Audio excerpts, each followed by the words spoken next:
Hello everybody, welcome to another video, and we have some quite big Newcastle news in terms of Fabrizio Romano coming out to say who their dream signing is. We've also got extra updates on the likes of Trafford and other players who have been linked to Newcastle United over the last couple of days. But before I begin, if you are new here, please hit the subscribe and the like as well. The support has been immense. Thank you very much to my Newcastle family and my other families on this channel. But without further ado, let's just get straight into it. We'll talk firstly about that massive bomber that came out yesterday night, really. Firstly, it was Matteo Moretti, who's a very, very good source out of Italy, saying Newcastle are interested in Atalanta centre-back Jorginho Scalvini. Atalanta do not want to sell. That was the first sort of report that came out, and you think, okay, Newcastle have been linked to many centre-halves. Let's not lie. Van Heck has been linked. Gayhe's been linked. Diamonde's been linked. But there's not really been this feel that Newcastle are proper into it. There's not been an actual source that's come out, like an Ornstein, like a Fabrizio, and said, this guy, that's their top target. And I know Newcastle fans aren't a fan of Fabrizio at the minute. He keeps on magicking up this Isak interest, but trust me, he can be a top journalist at times, especially when it comes to actual proper news. And he came out to say on his Instagram story, Scalvini is the dream Newcastle target. Newcastle want to sign him. He's the top of the list if they can get him. So that's Romano and Moretti, two very, very good sources coming out to confirm Newcastle's dream signing in the centre-half position is Scalvini. And straight off the bat, when I saw this, you know me, I get very excited whenever I see little links. They may have no substance to it, but I always think it's worth talking about it. And if you follow my Twitter, you would have seen already. I said Scalvini would be an incredible signing for Newcastle. The technical ability he has is unreal at his height, can operate in the six as a centre-back and a right centre-back. As far as defenders go, he's a unique talent category statement signing for sure. When Newcastle signed Tonali and Isak, that was a statement in itself, two very good players who the quote-unquote big six weren't willing to take that risk on. Scalvini is the sort of defender where you take the risk, this can bang. This can 100% bang. This guy has all the fundamentals of top defender. And I'll talk about a bit later in who I really see him as a player. But he has all the tools to thrive in the Premier League. He really, really does. And if we're looking at his raw statistics, he's obviously not played a lot of football. And I'll get onto that as well as a maybe potential con for getting a player like him. But in those 181 games he has played across his career, he has a 2.31 dribbles per game, which is in the top 20% of defenders in Europe. So this is a guy who's very progressive. He likes to dribble on the ball. He likes to get forward. Probably helps the fact he plays in defensive midfield at sometimes.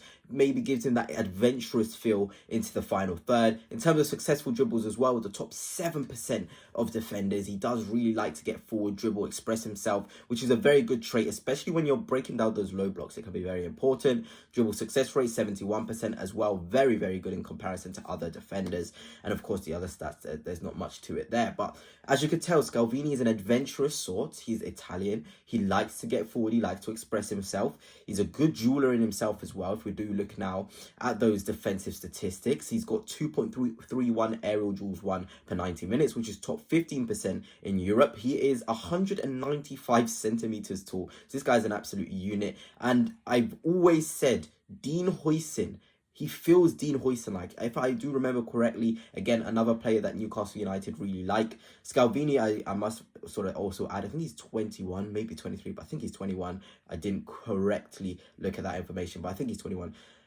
He has that Huijsen, I hate the word, but aura about him when he defends. These sort of young defenders are coming out very, very differently these days. And he's unreal, Clearances as well, 2.31 per 90, top 20, 18%. In terms of defender, 28%, sorry, in terms of defenders. There's really good stats in there. Ground duels as well, Normally the bigger guys struggle in tight ground duels. It's easy to get around them and manipulate the ball around them. But with this guy, that is not the case. In terms of tackles as well, top 6% for defenders. It's all positive, When this guy's on the pitch, he has his quality. But that's the problem. It's getting him on the pitch. And I said about Dean Huijsen, just look at his frame, Don't need to be a genius. You don't need to be a tactical beast to understand this, but in terms of frame and how he is shaped, he's 6'4", I think, the same height as Dean Huijsen as well. Very, very technical defender, very, very confident, very, very good jeweler. It's an incredible baseline for a defender. You don't really need to be a tactical genius to understand the way somebody is shaped in a certain position can make an impact on how good they are. And the Huijsen build on Scalvini should tell you enough in terms of how good he is. And I did say as well before we get onto that injury part, because it is a massive thing Newcastle need to consider. Newcastle's model is very interesting. Stack the best players in each position and have them grow together. Scalvini injuries have slowed him down, but the best way in to get him while the stocks are low, as he'll be unique for a centre-back. He's so unique for a centre-back. Newcastle are cooking. I put this out on my Twitter as well. Newcastle's model, it really impressed me. That's why I love covering them, because they just are doing it right. They're not just getting the big names. They're getting young players who the big guys are scared to take the big punts on them. And it's worked for them. They're now in the Champions League again. They missed last season in Champions League, which was detrimental. But they're in it again. You know, and this way of working is very effective. And you're looking at that sort of four-man defence. And I was kind of making a laugh with somebody on Twitter.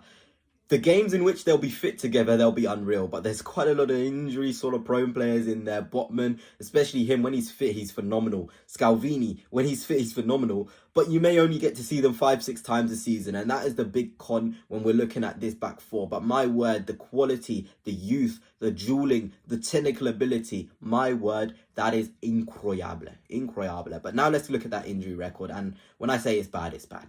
It's no fault of his own. But a lot of these things of reoccurring injuries, which is good. So like Lumbago, that's been fixed now. You saw that he's missed collectively there. I think that is around 24 days. That's got fixed. Knee problems, he's got rid of that as well. He missed quite a lot of early games in his sort of career due to that. His shoulder has sort of flared up again. He's missed so many games this season due to that shoulder after just getting from that ACL he suffered as well. He was so close to getting into the Italy squad, being a starter for Italy. Then bang, the ACL came. Now bang, the shoulder injury came. He's had surgery, so now it's how he's going to bounce back. An ACL, then a shoulder injury, which has kept you out for a combined total of 293 days.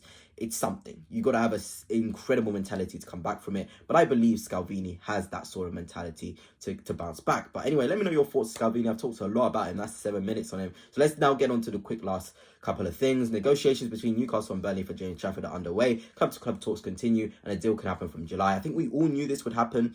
Obviously, PSR deadline, not PSR deadline, sorry, in terms of the new financial year.